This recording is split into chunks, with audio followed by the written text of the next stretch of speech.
안녕하세요. 반갑습니다. IM 선교회 줄리의 선교사입니다. 오늘부터 여러분과 함께 중등 검정고시 과학을 공부하게 됐고요. 저를 아시는 분들도 있고 또 처음 보는 친구들도 있을 텐데 이 컨텐츠를 제공하면서 여러분에게 몇 가지 설명을 간단하게 드리고 검정고시 과학을 시작하려고 이 첫 페이지를 열었습니다. 여러분 너무너무 반갑고 보고 싶었고 또 이 시간을 통해서 우리가 검정고시를 공부한다라고 하지만 검정고시 공부를 통해서 하나님께서 여러분을 선택하셨고 또 예정하셨고 여러분을 하나님께서 사용하여 주실 것을 믿습니다. 그 공부하는 과정을 또 하나님 앞에 예배로 올려드리는 그러한 여러분이 되기를 진심으로 소망하며 기도하며 공부를 시작해 보도록 하겠습니다. 오늘 저희가 과학이라는 단원을 이제 처음으로 또 이제 공부하게 됐어요. 이전까지는 검정고시가 여러 가지 파트들이 섞여 있었습니다. 그런데 이번 중등 검정고시 여러분 이제 책을 봐서도 알겠지만 총 4가지 파트로 이제 구성이 돼 있습니다. 뭐냐면 여기 옆에 보시는 것과 같이 생명과학 또는 생물이라고도 해요. 생명과학 파트, 그 다음 화학, 그 다음 물리, 지구과학 이렇게 4가지 파트가 되어 있는데요. 우리 생명과학부터 살펴보자면 생명과학은 말 그대로 생명체와 관련된 이야기들이 쭉 나옵니다. 그리고 그 생명체 안에서 어떻게 예를 들면 나와 내 형제 그리고 나의 부모님이 어떻게 비슷하면서도 다른 구조를 가지고 있을지를 알려주고 또 생명체가 어떻게 구성되어 있고 그들의 각 구성에 대한 기능이 어떠한 것인지를 알려주는 파트가 바로 생명과학 파트입니다. 그 다음에 두 번째로 이제 물리 파트가 나와요. 물리 파트는 여러분 여기도 보이겠지만 여러분 자전거가 움직이는 원리가 어떠한 것인지 이게 뭐죠 여러분? 혹시 아시나요? 네, 해시계죠, 해시계. 해가 뜨고 지는 것을 통해서 우리가 지금이 몇 시인지를 그때 당시에 추측을 하려고 했었어요. 그래서 만들어진 것이 바로 해시계입니다. 그래서 이러한 것들 기계를 만들고 또 그 기계가 어떠한 원리로 움직이는지 일이 어떻게 진행되는지를 알 수 있도록 하는 것이 바로 물리 파트예요.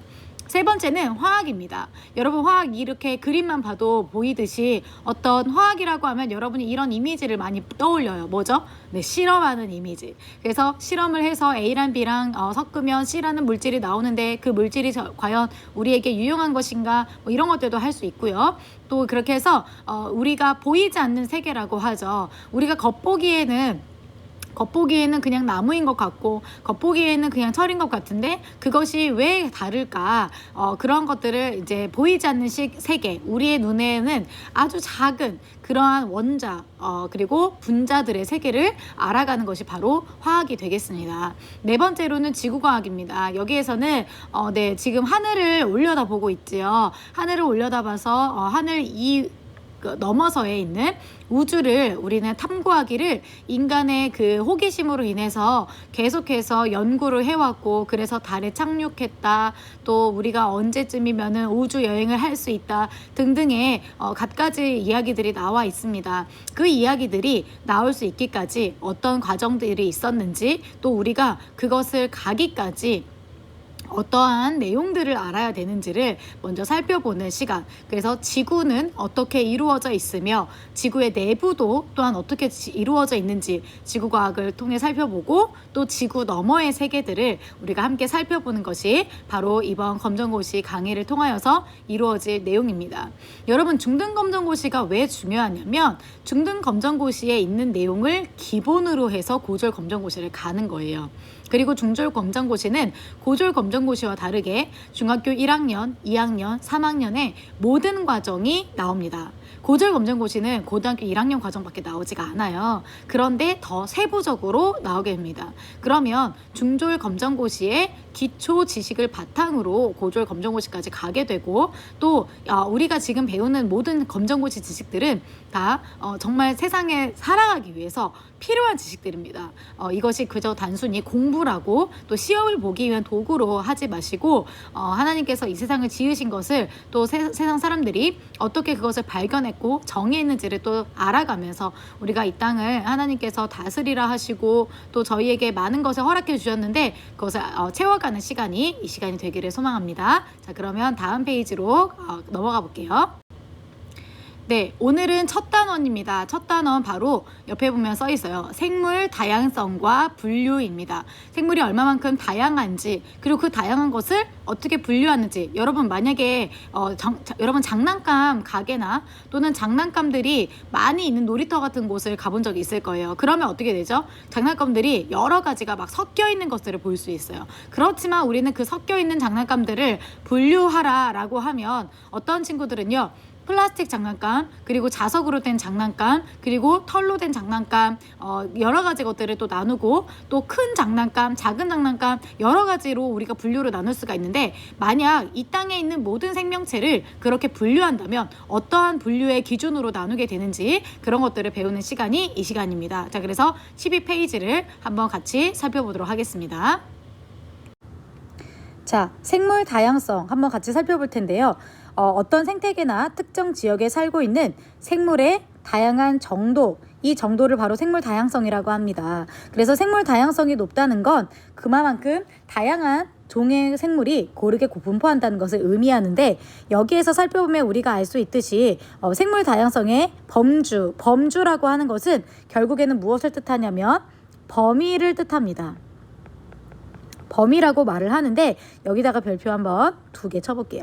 자, 제가 지금부터는 검정고시 책을 공부할 때 별표를 하나, 2개 또는 3개를 칠 건데 이거는 뭐냐면 중요한 정도를 따지는 거예요. 3개가 제일 중요하고 그거는 반드시 시험에 나올 수 있는 부분들이니까 여러분이 공부를 할 때 그거를 잘 나누어서 공부하시기를 바랍니다. 자, 여기 보면 다양성을 3가지 범위로 나눕니다. 하나는 유전자 다양성이에요. 자, 같은 종류의 생물이 나타내는 특징의 다양한 정도입니다. 이거는 같은 종류의 생물. 여러분, 인간하고 고양이는 같은 종류인가요? 맞습니다. 인간하고 고양이는 같은 종이 아니죠. 그래서 고양이는 수북한 털을 가지고 있고 꼬리를 가지고 있지만 인간은 꼬리가 없어요. 그런 것처럼 그러면 인간이 가지고 있는 특징이 있습니다. 손가락이 5개라든지 하는 것들이죠. 자, 그런 것들이 이제 유전자 내에서 그래서 인간과 고양이를 비교한 것이 아니라 인간 내에서 비교한 거예요. 인간 내에서 다양한 특징들이 뭐가 있을까요?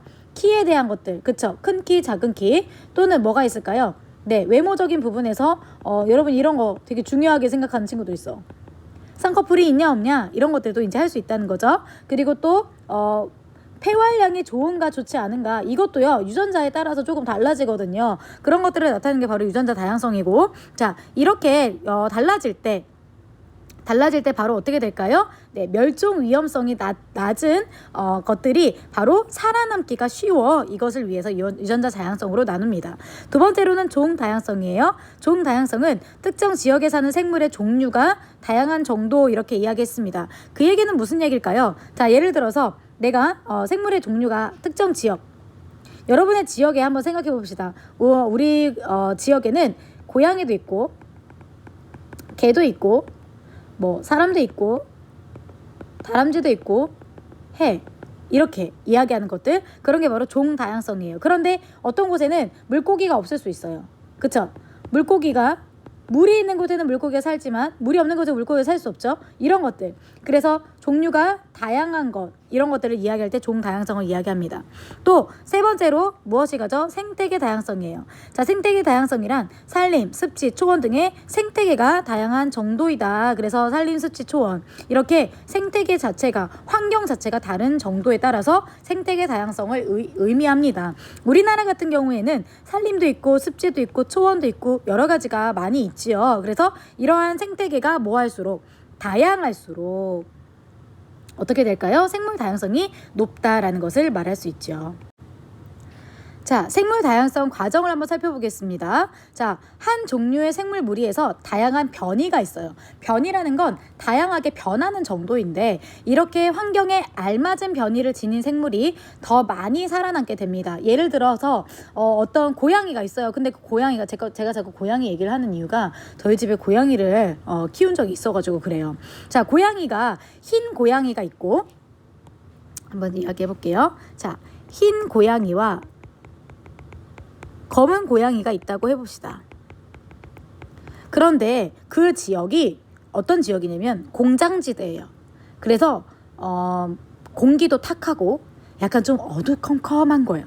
그러면 어떠한 생물이 더 많이 살아남게 될 수 있을까요?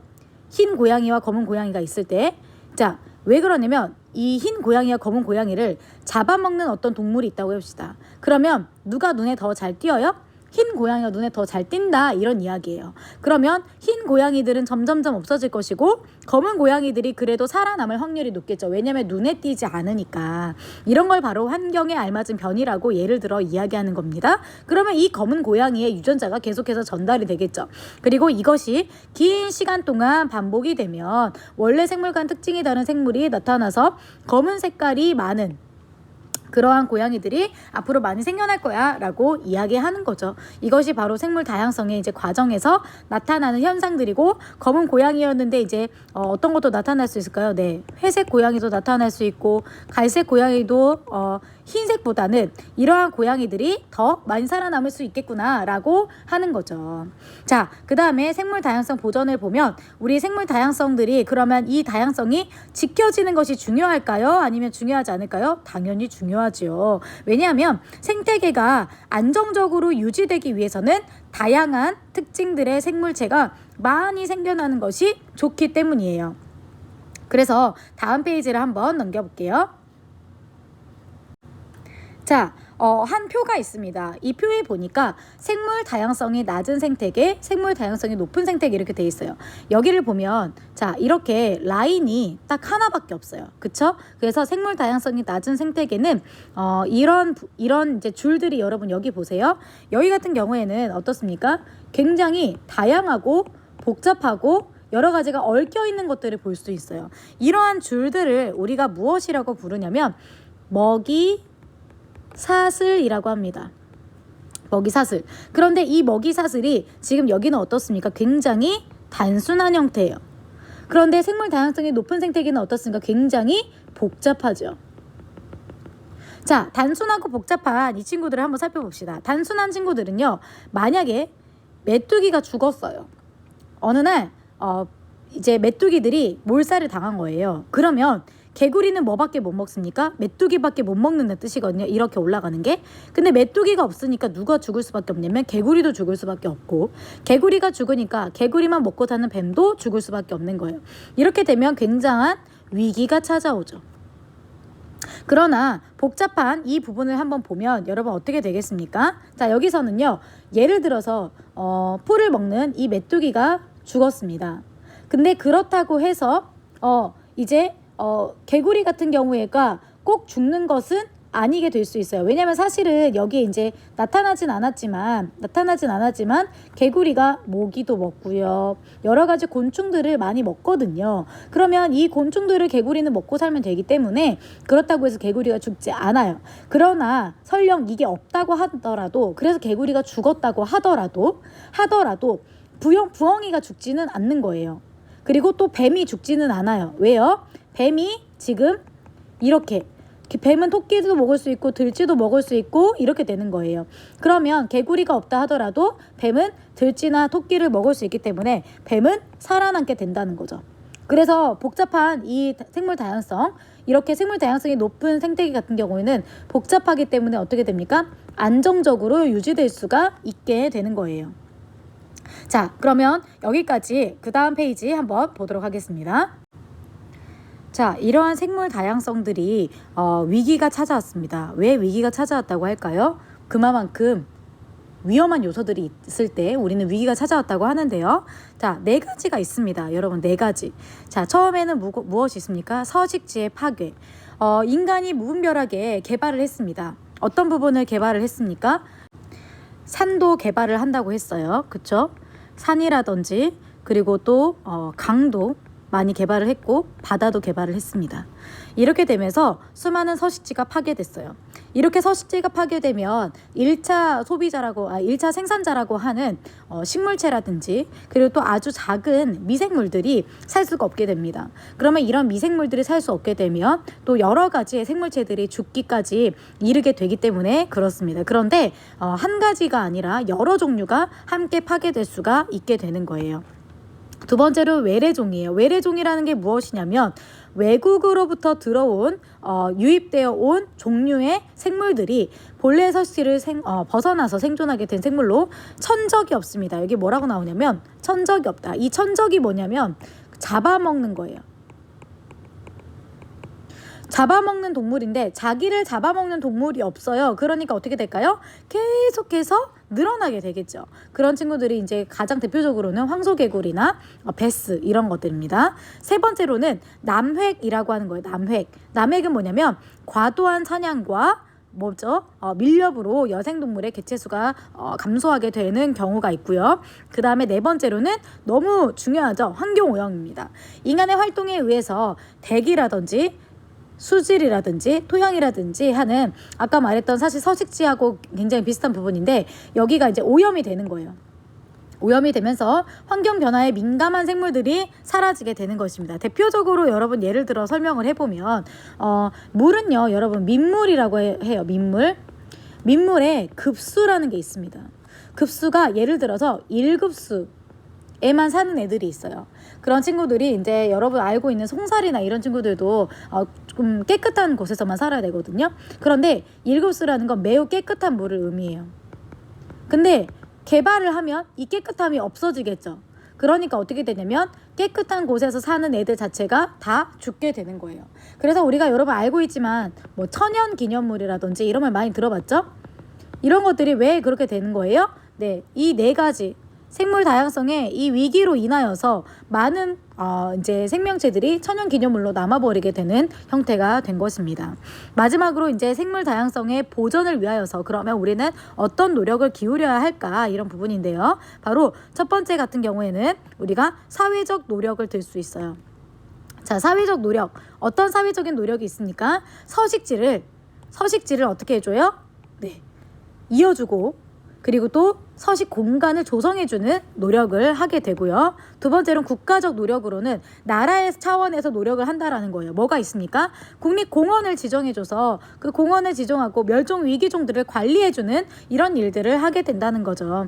그리고 세 번째로는 뭐가 있습니까? 국제적인 노력도 있어요. 어떤 걸 하는 거예요? 생물 다양성 협약 등 해서 국가 간의 협약을 체결하고 그 다양성들을 보존하기 위한 약속들을 하는 것입니다. 이런 것들이 바로 생물 다양성 보존을 위한 노력이에요. 노력. 자, 이제 생물 다양성을 넘어서 생물을 분류하는 것을 한번 보도록 하겠습니다. 생물 분류란 분류의 기준이 있고요. 이 기준에 따라서 생물을 비슷한 것끼리 나누는 것이다. 이렇게 이야기했어요. 그래서 생물 분류 기준에다가 여러분 별표 2개 해주시기 바래요. 자, 인간의 편의에 따른 분류, 인위 분류라고 하고요. 그 다음에 두 번째로는 자연적인 특징에 의한 분류를 자연 분류라고 합니다. 인위 분류는 뭐냐면 인간들이 이용 목적이나 편의를 기준으로 분류하는 방법인데 쓰임새에 대해서 약용식물, 무슨 뜻일까요? 약으로 사용하는 거죠. 약으로 사용하는 식물들을 약용식물을 하고 식용식물, 뭘까요? 먹을 수 있는 식물체예요. 여러분 우리 먹을 수 있는 식물 엄청 많아요. 모든 채소 종류들이 그 다음에 과일 종류들도 다 거기에 해당을 하고요. 그 다음에 두 번째로는 서식지에 따른 분류입니다. 서식지, 어디가 서식지예요? 육상이 뭐죠? 땅. 그다음에 수중동물, 물에서만 사는 동물들 이렇게 분류를 하고요. 세 번째, 식성에 따른 분류라고 해서 동물인데 고기만 먹는 육식동물과 그 다음에 초식동물, 그래서 풀을 먹는 동물들로 해서 나누는 이러한 것들이 인간이 보기에 편하게 기준을 나누는 방법이 바로 인위 분류라고 해요. 자, 두 번째로는 색깔을 좀 다르게 해볼게요. 자, 자연 분류인데 생물이 가진 고유한 특징을 기준으로 생물 간의 유형관계나 계통에 따라 분류하는 방법이라고 했습니다. 자, 예를 들면 얘네들의 특징이기 때문에 번식 방법. 자, 번식 방법 뭐가 있습니까? 종자식물과 포자식물이라는 게 있어요. 자, 종자식물은 뭐냐면 여러분 알고 있는 대로 씨앗입니다. 씨앗. 그런데 포자식물 같은 경우에는 씨앗이기는 하지만 어떤 가루 같은 형태의 씨앗이에요. 그래서 포자식물 같은 경우에는 뭐가 있습니까? 버섯이라든지 뭐 곰팡이라든지 이런 것들이 있죠. 대표적으로. 자, 그리고 종자식물 씨앗 가진 거, 여러분 과일 먹을 때도 보면은 씨앗이 내부에 있는 것들이 또 있죠. 네, 그런 것들을 바로 다 종자식물이라고 얘기를 하는 거예요.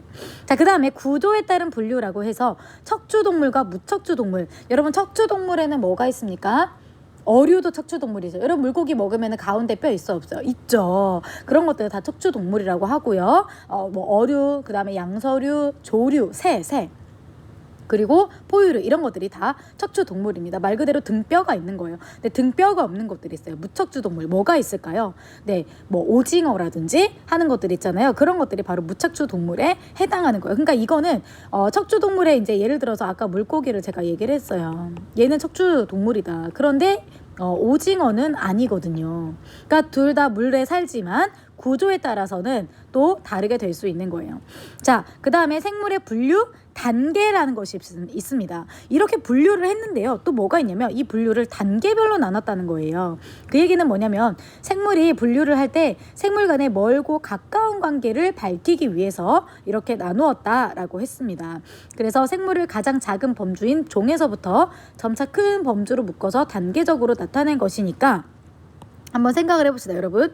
그러면 여기에서 그 분류 단계가 이렇게 있어요. 자, 여기는 3번씩 쓰세요. 선생님들한테 검사 맡아야 됩니다. 제가 여러분 숙제로 나갑니다. 그리고 꼭 외워야 돼요. 이거 다 외워야 돼. 그냥 이렇게 외우시면 돼요. 종속, 과목, 강문계 이런 식으로 외우시면 되는데, 자, 한번 생각해 보세요, 여러분. 종과 그러면 개 중에서 무엇이 더 크냐? 개가 더 훨씬 더 크다는 의미로 지금 이렇게 부등호가 이렇게 되어 있죠.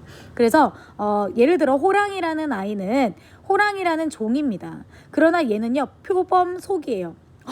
그러면 표범과 호랑이는 어떤 부분에서는 되게 비슷하구나 이렇게 나누었다는 거야. 그런데 얘네들 과로 나누면 고양이과래. 그 얘기는 무슨 얘기입니까? 고양이와 호랑이와 표범이 비슷한 부분이 있어 라는 것으로 유연관계를 밝혀낸 것이고, 그 아이들이 목으로 가면 식육, 그래서 얘네는 다 뭐 하는 애들이에요? 육식을 하는 애들이고요. 포유강, 포유를 하는 애기고요. 척삭동물문, 뭐 동물계에서 쭉 나눠지게 되는 것을 의미합니다, 여러분. 그래서 척삭동물이라고 하는 건 척추 제가 아까 말씀드렸던 척추동물인데 그 동물들이 다 동물입니다 이렇게 얘기하는 거예요. 그러니까 호랑이는 동물이고요. 척추동물이고요. 포유류고요. 육식을 하고요. 고양이와 비슷하고요. 그 중에서도 표범하고 비슷한데 얘는 호랑이다 이렇게 나눠지는 거예요. 그러니까 가면 갈수록 어떻게 해요? 세부적이다라고 말할 수 있죠. 네, 이렇게 세부 범위로 나눠집니다. 이렇게 갈수록 세부적이다 이렇게 이야기할 수 있게 되죠. 자, 이러한 분류 체계가 5가지가 있는데 하나씩 한번 살펴보도록 하겠습니다. 원핵생물계, 이 원핵생물계 같은 경우에는 뭐예요? 가장 큰 특징으로는 무엇이 있습니까? 네, 핵이 없어요. 모든 생명체는요 무조건 핵이 있어요. 그런데 이 생물계는요 핵이 없는 아주 특이한 친구들입니다. 그래서 원핵생물계라고 나누어지고요. 두 번째로 원생생물계는 핵이 있어요. 그러니까 원핵생물과 원생생물 가장 큰 특징으로는 원생생물은 핵이 있다 이렇게만 알고 있으면 됩니다. 자, 그리고 세 번째로 식물계는 아주 중요한 것이 바로 세포벽이에요. 세포벽. 자, 세포벽이 있다는 것이 매우 큰 특징이고 여러분이 알고 있어야 됩니다. 그래서 세포에 또 이 세포벽이 있으면서 또 뭐가 있냐면 엽록체라는 게 있어요. 엽록체가 있어서 무엇을 합니까? 광합성을 합니다. 굉장히 중요한 식물에서 가장 중요한 특징이죠. 자, 네 번째 균계입니다. 균계는 무엇이 있습니까? 자, 얘네 같은 경우에는 주로 포자로 번식한다. 이게 되게 특징이에요. 아까 제가 포자 이야기했습니다. 자, 그 다음 5번째는 동물계입니다. 자, 동물계 같은 경우에는 무엇을 하냐면 운동기관이 있어서 이동성이 있어요. 이것도 굉장히 이제 다른 것들에 비해서 이동성 다른 것들도 있긴 있는데 이것을 그래서 한번 표로 정리했는데 한번 봅시다. 자, 이 표도 여러분 다 외우셔야 돼요. 이거 다음 시간에 쪽지 시험 볼 거예요. 제가 별표 3개 친 거거든요. 이거는 굉장히 중요하다는 뜻이고 꼭 외워야 합니다. 노트에 3번씩 써오세요. 노트가 아니어도 상관없어요. 어찌되었던 3번 쓰는 게 중요해요. 3번 쓰면서 어떻게 해야 돼요? 외워야 되겠죠. 자, 우리 원핵 생물계 같은 경우에는 가장 특별하게 대표적으로 없는 게 뭡니까? 맞아요. 핵이 없어요. 핵. 이게 되게 특징이고, 자, 원생 생물계는 사실 다른 부분이 정의되지 않기 때문에 넘어갈게요. 식물계에서는 이제 가장 큰 특징이 뭡니까? 다른 건 다 없는데 얘만 있는 게 있어요. 뭐냐면 뭐예요? 네, 광합성을 한다는 거. 원생 생물과 이렇게 X자 표 있는 곳 있잖아요. 이렇게 X자가 돼 있는 곳은요, 있는 것도 있고 없는 것도 있어요. 그래서 나눌 수가 없어요. 이렇게 얘기하는 거예요. 자, 그리고 또 한 가지, 균계 같은 경우에는 아까 제가 얘기했지만 여기에 안 써 있어요. 포자로 번식한다. 이게 되게 특징이라고 얘기했습니다. 써놓으시고, 자, 그 다음에 동물계 같은 경우에는 다른 것들은 다 하지 않지만 얘만 하는 것들이 바로 운동성이에요. 운동성. 그래서 여러분 이 생물 분류표를 꼭 외우고 그거에 대해서 여러분 잘 알고 있어서 얘네들이 각각이 어떤 특징들을 가지고 있는지를 아는 것이 매우 중요합니다. 여기까지 하도록 할게요. 자, 여기까지 해서 이제 1강이 끝났습니다, 여러분. 많은 시간 달려오느라 고생 많았고, 특별히 저희가 이제 과제가 있습니다. 과제는 바로 16페이지와 17페이지를 여러분이 개념을 탄탄하게 한 상태에서 문제를 풀어 주셔야 됩니다. 다음 시간에 제가 문제풀이 강의도 올리고 여러 가지 하겠지만, 가장 중요한 건 절대로 답지를 보지 않는 거, 그리고 개념을 모른다고 해서 그 전 단계로 넘어가지 않는 게 중요해요. 여러분, 지금은 뭐가 중요하냐면 내가 개념을 아는 게 중요하지 문제를 맞추는 거 아무 소용없어요. 여러분, 이렇게 해서 선생님한테 잘 보이려고 문제 다 맞아봤자 검정고시 장에서 못 맞으면 왈짱깡이에요. 그렇기 때문에 검정고시 공부할 때 그런 부분을 잘 활용해서 이 문제풀이가 진행될 수 있도록 해주시고, 사실 저희가 강의가 총 40강의로 구성이 되어 있는데 그걸 저는 2개로 계속해서 같이 갈 거예요. 그래서 하루에 2개씩 풀도록 할 건데, 이 2개를 풀면서 여러분 양이 많지 않아요. 그래서 이 양을 여러분들이 소화할 수 있도록 계속해서 갈 수 있도록 해주시고, 또 나머지 과목들도 같이 해야 되는 거 알고 있습니다. 그러나 중졸이 검정고시는 상식 수준이기 때문에 이 상식을 내가 잘 넓혀가야지 이번에 정말 내가 몰랐던 부분들 다시 한번 점검하면서 가야지 하는 시간들이 될 수 있도록 해주시기 바랍니다. 여러분, 한 가지 제가 이야기하고 이제 마치도록 할 건데요. 우리 IM 선교회에 소속되어 있는 모든 학생 선교사님 여러분, 여러분들이 이 대한민국의 희망입니다. 지금 이 이야기를 들으면서도 과연 내가 그럴까? 라는 생각을 가지는 친구들이 있을 거라고 저는 확신을 하는데, 그런 생각을 버려야 합니다. 한국에 있는 많은 청소년들이 자기가 과연 무엇을 할 수 있을까, 이것을 많이 고민하고 진로에 대해서도 고민을 합니다.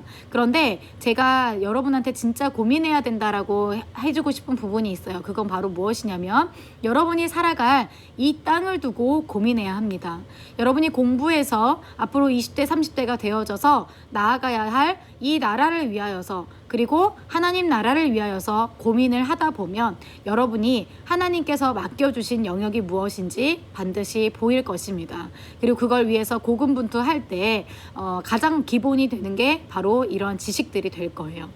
지식이 없고 또 역사의식이 없이 그저 내가 오늘 하루 어떻게 하면 잘 지내볼까, 또 나는 그냥 이것도 안 하고 싶고 저것도 안 하고 싶고 그런 것들로 나의 생각을 채우게 되면 여러분이 20대가 되고 30대가 되고 정말 일해야 되는 나이가 됐을 때 무엇 할지 몰라서 사람들의 손에 이끌려 다니는 것밖에 되지 않을 수 있습니다. 그러나 저는 여러분 확신합니다. 학생 선교사 여러분, 여러분이 이 대한민국을 아름답게 이끌 수 있고 하나님 나라를 아름답게 펼쳐나갈 수 있는 주역이라는 것을 저는 믿어 의심치 않습니다. 여러분 화이팅 하시고 하나님과 함께 오늘 하루 즐겁게 보내시기 바랍니다.